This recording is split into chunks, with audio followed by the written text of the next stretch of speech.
criteria for deciding this is a project that has potential and you want to scale. Because scaling involves a lot of resources, much more resources to put in. And the issue of who to scale, who are the agents which are responsible for scaling, and how to scale it, and when to scale. So all these issues interest the policymakers. If they see promising innovations and we want to take this further, all these issues come to mind. So I'll try to present my perspectives on these questions.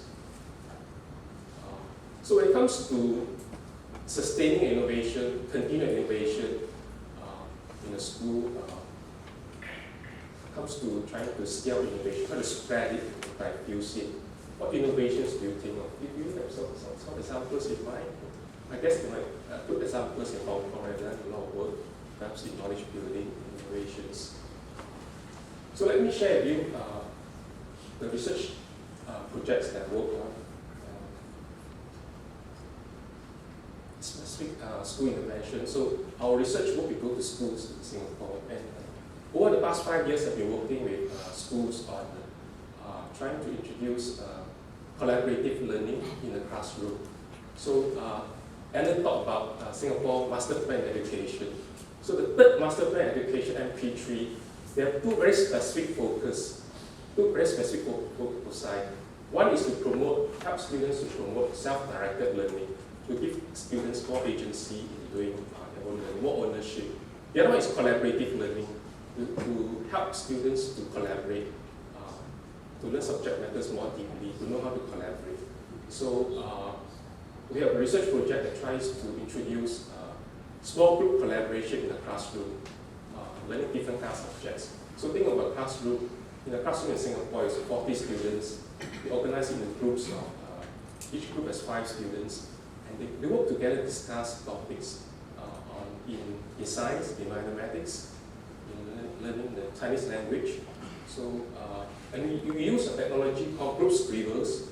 Group scribbles is, think of it as a kind of sticky 3M notes. You post your idea on these digital notes in a private space, and then you put in the public space, which can be viewed by your other students in the classroom. So let me give some idea of this innovation. I'll show you a video.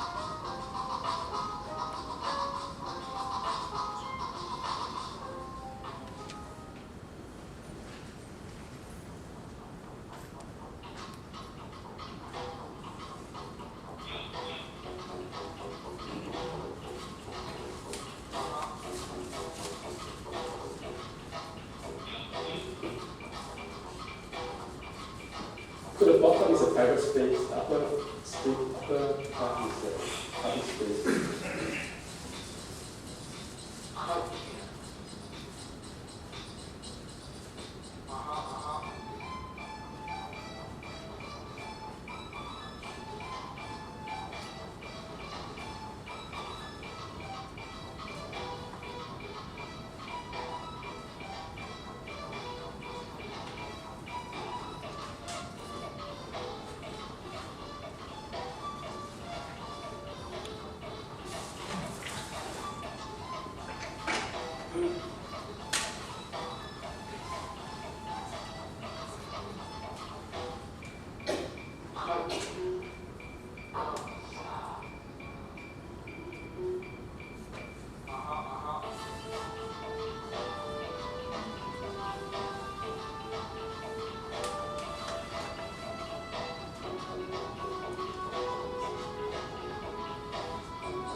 contributing, but whereas in the class, sometimes we don't have much of opportunity.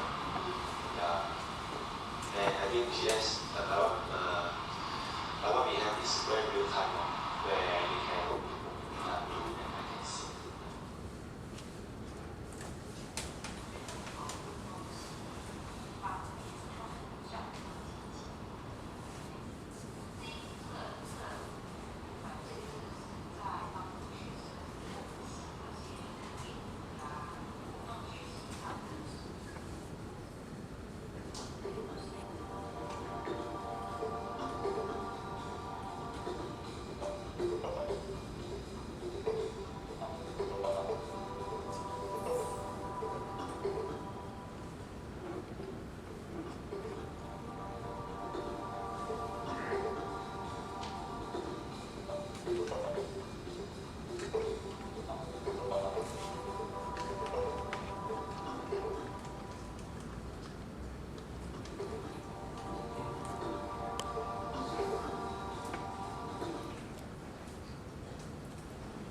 So this video gives you some idea on technology bring your classroom.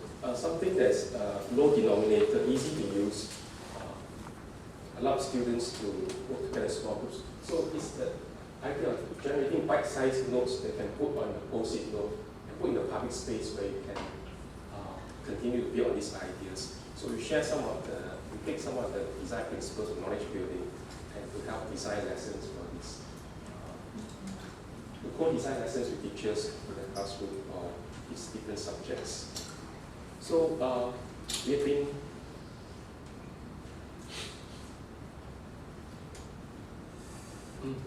doing this for the past 5 years. So this is something we feel there's a potential for more widespread adoption in schools. So we sit back and reflect upon what can we learn from scaling from this work. So a number of things which you want to take this further to spread this, a number of things which need to be scaled up. The practices we call it rapid collaborative knowledge improvement. So these practices need to be scaled up to more broadly and to support. To bring all this practice in classroom, you need to design lessons, you need to help teachers to facilitate, you need to help teachers to design the lessons. So there's a host of other things which need to be sustained and scaled up. And without a scale up, what do you want to scale up? We want to scale up to achieve greater depth. So there's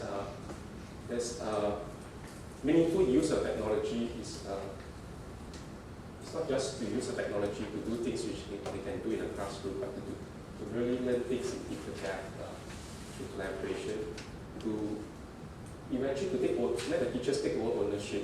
That's easy to use technology. They can design lessons, and empower design lessons. So this is what you want to see to scale up to more ownership. So later I'll describe Cohen's dimensions of scaling. So, and from scaling from a pilot duration, research projects a pilot duration to a longer duration, let the school continue to experiment on their own.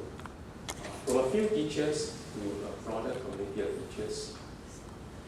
From one subject, we started science and then move on to mathematics, Chinese language, more subjects. And from one grade, from primary 3 to move on to primary 4, primary 5.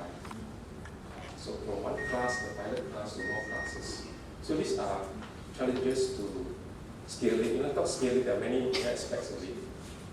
From one school to more schools. So this is a kind of a timeline view. Quickly go through this. We started in 2007 with one school named our primary school. We started with primary 4 science, and then move on to primary 5 science. We continue the class and move on to Chinese language, and then move on to P6 and next year.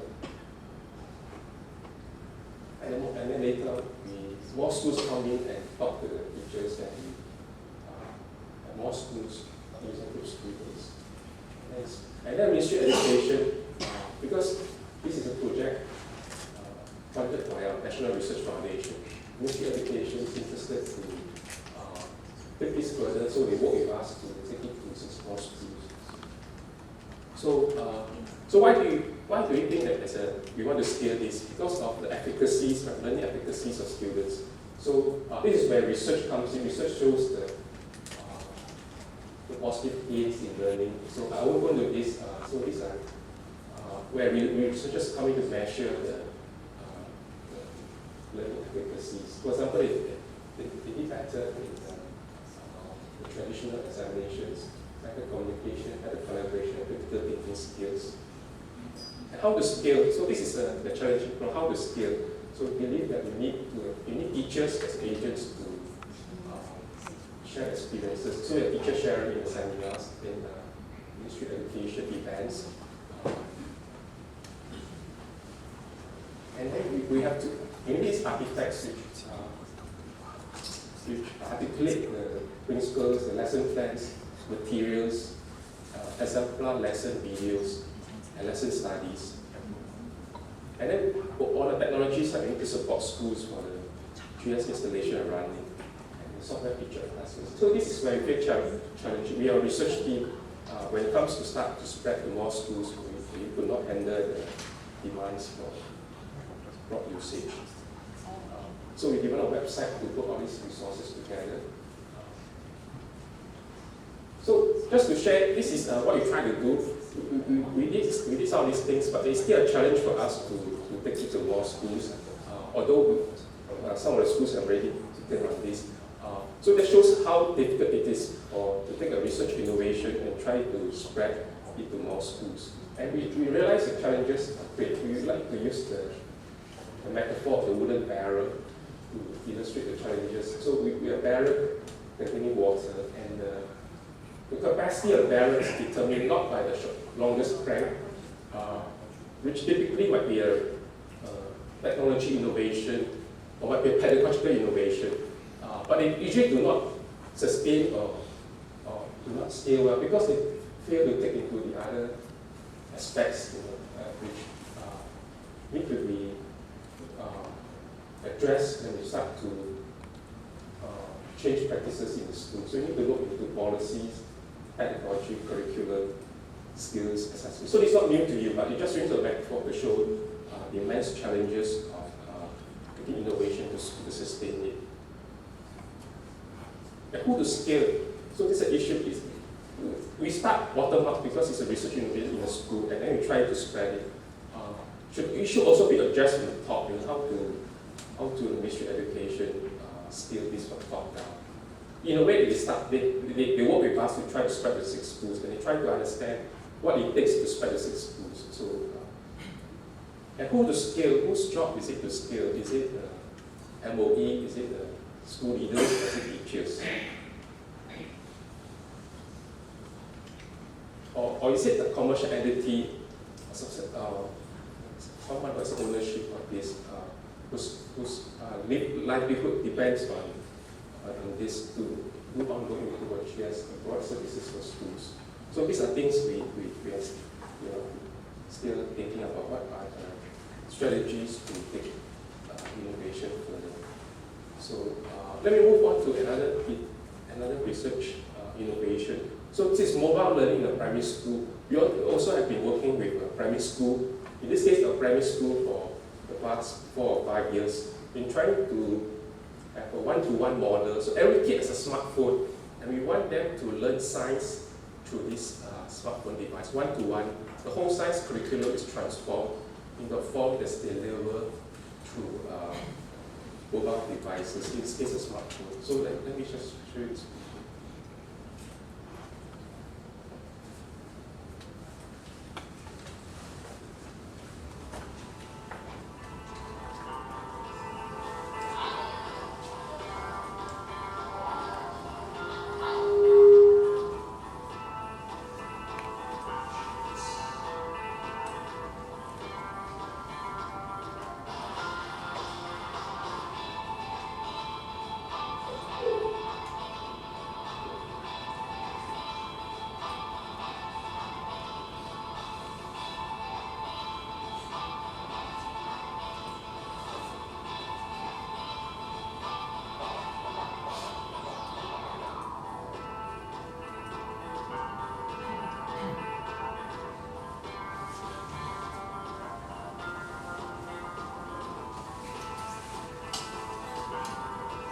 So we talk to the students of some of the parents. The parents of some of the students.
So this is another research intervention working actively with the school. So the challenge for scaling is work with one class, one teacher to scale up to all the science teachers in one level. So it's a different scaling up. Just now I was talking about those students to different schools, different subjects. So now it's one class book to all the science classes in that level. So we work closely with the school principal to take this to learn science through the smartphones to all the classes, all the teachers will do it. So this is a challenge in itself because we are now working not with the teacher who work with us in the pilot, but in working with the average teacher. So this is what we are currently on doing. We are facing a lot of, we have much to share on the challenges in helping teachers to enact the same lesson plan, same lesson resources in the ways that is intended. So, two experiences. One is within the school and one is across schools. So within a school means spreading to all the teachers. It seems to me that sometimes when I think about it, spreading within the school to all the teachers is somewhat more challenging than spreading it to more schools. So this is just some observation, but we don't have any research to support this. Okay, so these are the two research experiences I want to share with you. Let me just now step back and look more broadly at the issues of translation, sustainability, and scaling. So what is the problem or need that we are trying to address more broadly now? So yesterday, I think your colleague Josie talked about the diffusion of innovation that coming from the technology angle. And then Jeffrey Moore comes up with the idea of there's this chasm which you need to cross when you try to move innovation from early adopters to early majority. And there's a chasm that many innovations fail to cross, and therefore they do not succeed in the marketplace. So in a similar way, education innovations, they also face a challenge. They start off small and there's a small user community, but they fail to cross the chasm to reach out to the early majority. Okay. And in the education world, in education research, actually, many research projects fail to cross the chasm. They contribute a lot of research knowledge, a lot of knowledge about cognition, teaching and learning, and they keep the conferences going, but they don't really have a broad or lasting impact on K-12 education. So it's a kind of provocative quote, but I think that's something that we can take on to reflect on the impact of our work to schools, to policymakers. Okay. So scaling is an attempt to address this crossing the chasm problem, to address systemic change to achieve systemic change to scale effective interventions. And when we say scale effective interventions, we move beyond an innovation that's proven to be effective in a specific local setting to a wide range of contexts in different diverse conditions and different very different contexts and different enactments. See how do we take that from that unique context where it's developed to a broader context. And we talk about scaling, actually I think we have different perspectives from practitioners, policymakers, and researchers. They give very different perspectives. Okay, so this is a question posed by my colleagues from the Ministry of Education. If scaling is a way to reach, let's say, reach of good innovations to benefit more people, reduce instances of reinventing the wheel and research resources, are there negative consequences? Policymakers tends to think that you develop a research innovation. There's a point where research stops, and then you can put in resources at the scale. So that is typical perspective from policymakers. And are there negative consequences of scaling? So I like to paint this view so that if you're a researcher, you do intervention studies. Many of these intervention studies, they are not intended to scale. They might do some experimental design to prove some hypotheses. They're not meant to scale. So many of these intervention studies don't scale. And then there are those that actually they do scale. They put intervention and they lead to good scaling. So they lead to depth, sustainability, and spread. And then there also good intervention, which I believe is that because of a back process of implementation or scaling, then you fail to exploit the potential of a good intervention. So you mess up.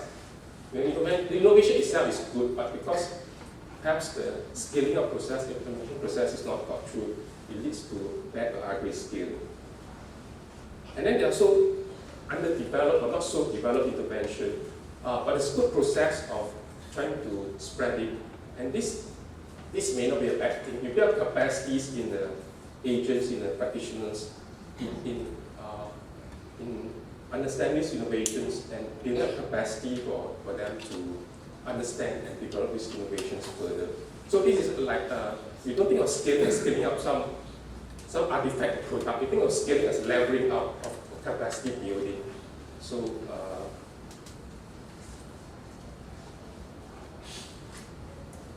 different perspectives, different types of initiatives work will not lead to scaling, or there's a danger of leading back to ugly scaling. When innovations are complex, some innovations are complex. It's not about implementing the program with fidelity. You cannot assume that the innovation will be implemented with fidelity. It's not like adoption. You need to look at it as adaptation.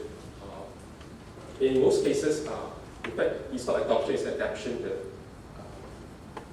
It's developing a capacity to understand this innovation, adapting them. So this is that gives challenge to a view that if you develop innovation, it's a product that is meant to be scaled. So it needs to continue to work with the human resources to develop the ability to adapt these innovations and carry it forward. Okay. So how is scaling different from translation? So you can do research without consideration of practical use. So that was what I think the US National Science Foundation, the basis of research is one. So research without consideration basic use. So, and then Pasteur come up with a more productive view of research. He looks at it in two dimensions. Research that is inspired by consideration of use or by quest for fundamental understanding. So if you do research, just pure basic research, or you can do pure applied research. So more productive view is to look at use-inspired basic research. Somehow like Pasteur, who looks at not just who looks at how to keep your milk from spoiling. But at the same time, try to develop fundamental understanding of the microbiological processes. So, so Stokes proposed a more productive view is to look at it from use-inspired basic research. And so there's a process where research where you need to translate to practical use, and translation research is big in medicine. So US fund a lot of work in medical translational research. And they distinguish two types of translational research, T1 and T2. So T1 is take new understandings of disease mechanisms and develop new methods for diagnosis, therapy, and prevention. And T2 is where we are interested now in respect to this topic. The translation of these results into everyday clinical practice and health decision making. So this medical research, how does it translate to education? So here panel look at it from the point of view of the learning sciences. So there are two types of translation. The translation is you develop something, how do you translate to practice? So type 1 translation and type 2 translation.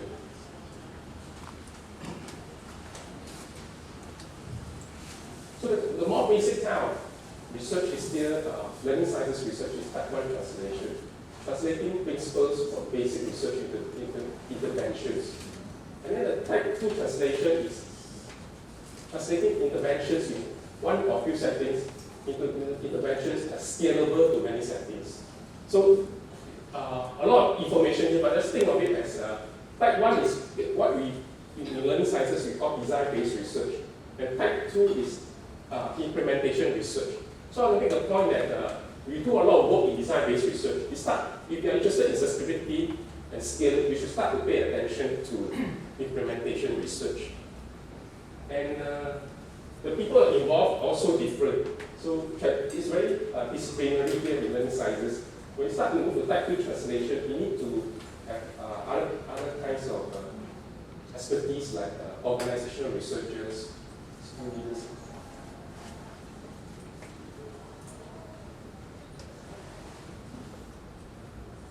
And this is another view of the different kinds of research, that leads to severe scaling. So most of our education research is innovation intervention. Very few start to look at intervention study, implementation research. So these are starting to look at intervention by itself as an object of systematic study.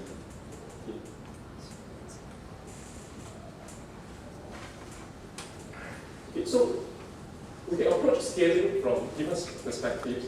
We can approach it from a micro level, from the bottom-up level as researchers, which is what I did with you when I shared the two research interventions I had. Or we can approach it from the macro level, from the MOE level. They might have a general problem and they try to think of programs, initiatives, spreading. So the MOE might be interested in teachers doing action research. They want to spread this, and over the years they have these initiatives. So they also had innovation enterprise trying to have teachers to embrace innovation. So these are more top-down initiatives, and then there are programs, implementation strategies to do it. So the top-down. Bottom-up is more from research interventions, things that succeed, how you spread it out. So the different directions and they involve different kinds of thinking about scaling. And so sometimes I think about it, it's not our job. We say our job to do scaling. It's not. I always find a challenge for university researchers to do scaling because in academia, new theory development is more valued than practical solutions to real problems. Many of my colleagues, they don't think it's a business to do scaling. It's a job to develop new knowledge. Many of promotion requires quick publishing pace, which are not consistent in long-term perspective to scaling up work. So just a statement that it's a challenge. We try to find who are the agents who can really take this further. So here's the next question. Are there research components tied to a scaling project? What research questions do you investigate, track, and monitor? So the issue of, if we look at scaling as something for university folks to do as research, what does it involve? Does it involve vector studies, looking at all the interventions that have some degree of success in scaling, and try to draw out, learn from this through a vector study, through an intervention project, or through implementation project, through research or research life.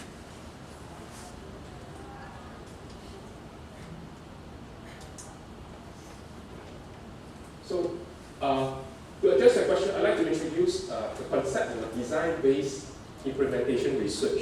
So just now I introduced implementation research, the notion of making the implementation research in iterative, collaborative way, design-based way.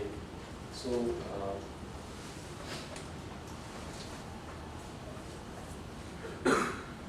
design-based implementation research doesn't see the distinction between research implementation. You see as a, right at the start you do design-based implementation research. You will focus both on design and usability. So you you adopt the international stance to, you work with the practitioners to anticipate and address recurring problems of systemic change. You pay attention both to theories of learning and theories of implementation of change. So many researchers just focus on theories of learning. So design-based implementation research focus also on the theories of implementation of change. So they focus not just on design, but also on usability at the start of the project. So the notion of design-based implementation research, which looks at scaling from a different perspective. So it's a process that continues, is looking from implementation perspective, in which you take the curricular interventions and context of implementation as objects of design and study. So you're not developing the curricular intervention, you take intervention and the context of implementation as objects of design and study. I don't know whether you see the distinction. So, you know, in research, design-based research, you develop, design the curricular intervention. But now we are trying to take this further and take it as an object of design and study. See how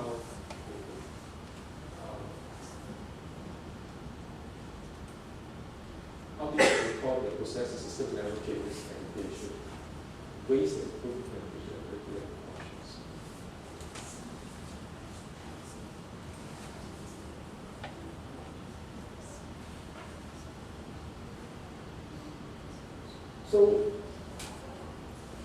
So the challenges, we know a lot about improving teaching and learning and engage in large-scale implementation, education and vision.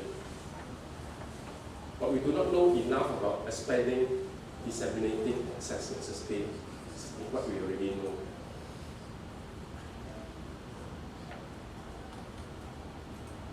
So this is a challenge posed by Laura Salveri. She's referring to STEM education in the US, but I think it also involves broadly beyond STEM education. So it's a call that you should start to look at implementation research to achieve long-term sustainable improvements in education. So do research with an eye towards usability, with an eye towards implementation. So then these considerations come in right at the start of the research project. So in research project you may think that you leave all this implementation later on to somebody else to take over. But no, it doesn't work. You have to bear all these considerations. We are focused on usability and implementation right at the beginning. So that's design-based implementation research. And it's something that I find aligned to, because it's what we plan to do in the group Scribbles project, the mobile learning project. The notion of usability, make sure that the teachers can adopt this as their daily practices, as their routine practices.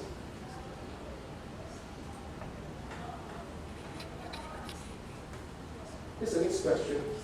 The terms ready to scale and scalable are often used to characterize the state of innovation. How do you know that something is ready to be scaled? It's something that always been asked. How do you know that innovation is ready to scale? At what stage research?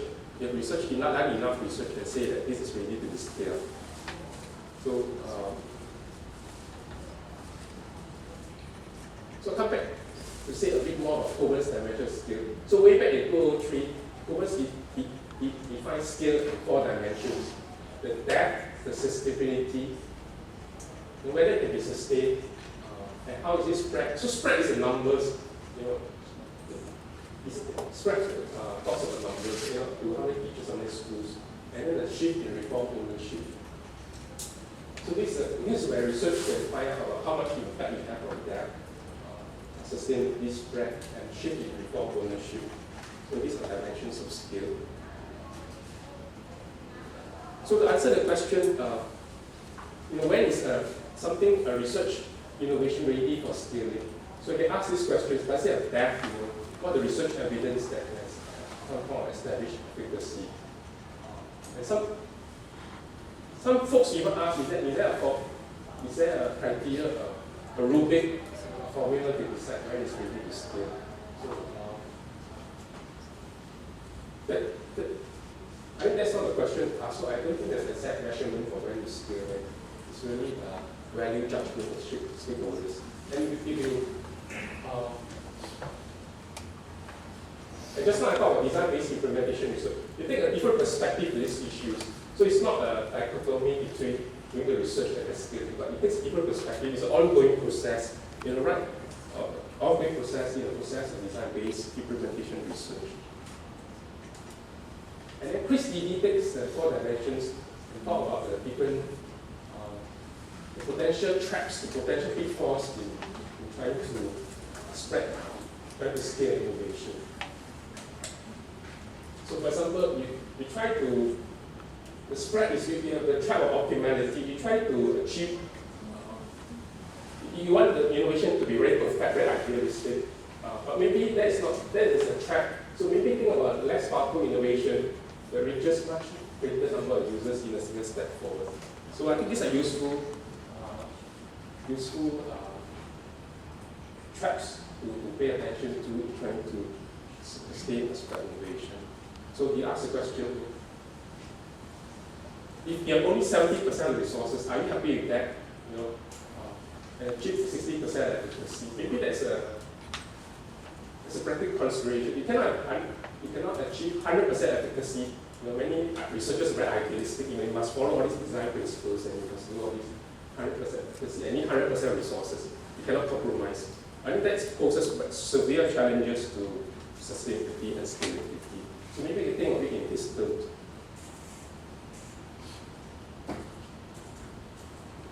And Chris used the word ruggedize. How do you ruggedize intervention so that they can still thrive in barren contexts? Contexts which are not so ready, teachers are not so ready. How do you make it usable? So many research innovations just postulate ideal conditions. They're very difficult to take this practice. So coming to the end of my talk. So these are very general comments about the process of sustainability and scaling. And in the process, I introduced the notion of design-based implementation research. So back to where I come from. So what are we doing to try to improve sustainability and scaling innovations? So as I said, the Ministry of Education has funded many research projects. So something that they'll start to pay more attention to is the sustainability and scaling of some of these research innovations. So we plan our next few steps.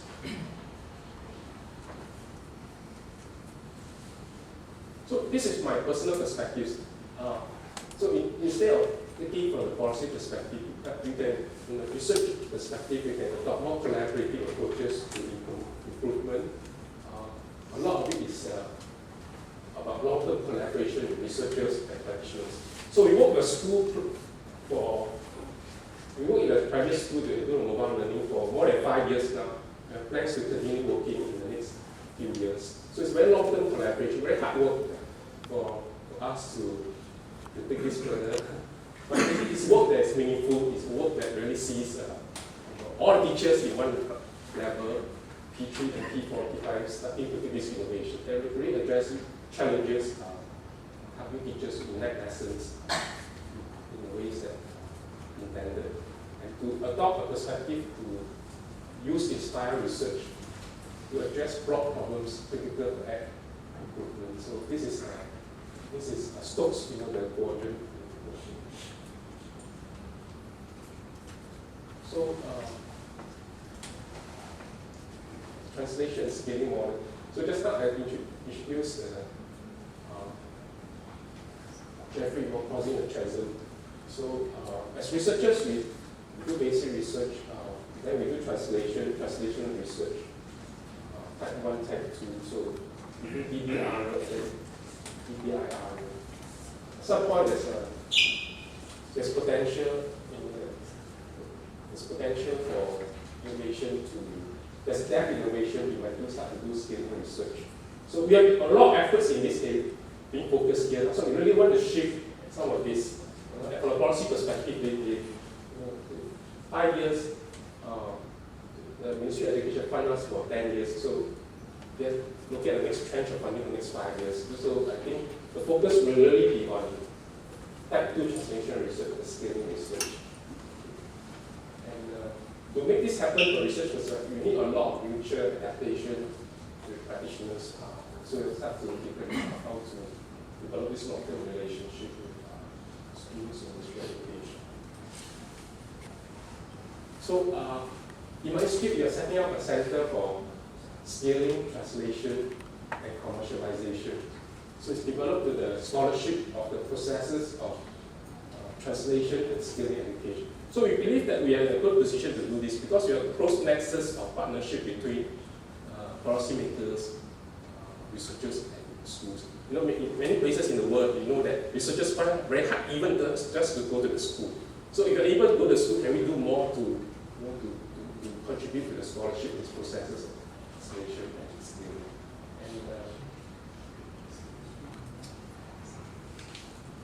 And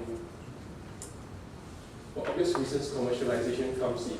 I don't really like the word commercialization, but people think about you must be part of it. There must be there must be commercialization. So study, design, and development, scale, and management to provide compelling evidence of what works, what does not work. So we hope to study how innovations are adapted in different contexts by different teachers, and how to support these teachers to do these innovations. I think too much time left. So, what is that? So I feel that if you understand sustainability and scaling, you must do scaling. You cannot just keep talking about it. You must show that some of these projects actually lead to scaling.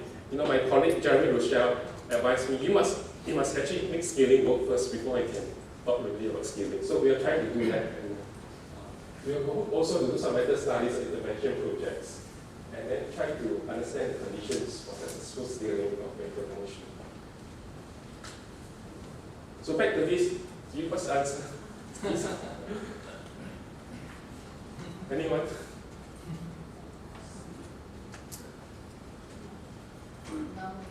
None will be left. So Michael's answer is four frogs are still left because he said deciding is not the same as doing. That says so much about change management. Okay, thank you. Thank you very much. Thank you for listening. I think he has already provided a very good starter for the day. I'm not sure that we have more time for discussion, but do you like to take one question, just one? Do you have one burning question from the floor? No? Okay. You're lucky. Well, thank you for your presentation. Actually, it's fine. Kind of comment question. Maybe we need to think beyond the scaling, and we still stick in the scaling. Because scaling means kind of to the one size to fits all. We want to disseminate this one, the only one unique, great idea we have, or great practice we have. But actually, the context we are living now, it requires to change our perspective and not stop thinking about the scaling, but thinking about the difference and diversity and the variety of contexts we have now in the world. When we found, oh, this is good practice, I want to scale it up, you know, the reality is like the context change so fast, that you don't have time to scale it up. So I think we need to think, to flip our thoughts and think differently. Okay. But that's a very good Any comment. response? Yeah. That's a very good comment. So I look at scaling very broadly. Scaling is not just about adoption of innovation, because in practice it's not about adoption. There's invariably some degree of adaptation. So I use the phrase that implementation and fidelity. You know, a lot of people think that you must implement with fidelity to make it work. But I agree with this. This is not direction. You must build aspect adaptation, and some of my colleagues say it's about leveling up. You know, you must also build the capacity to understand the core, the design principle innovation, so they can adapt it to their own unique setting. Thank you. Now, I highly recommend that there is a session, the closing panel at 12 o'clock to 1 o'clock. So then leave all your questions there, and then we have more discussion. So now I would like to join you to just show our appreciation. Here is a token of appreciation. It's a little gift, but it's very heavy anyway. So, so show me to show our appreciation to Professor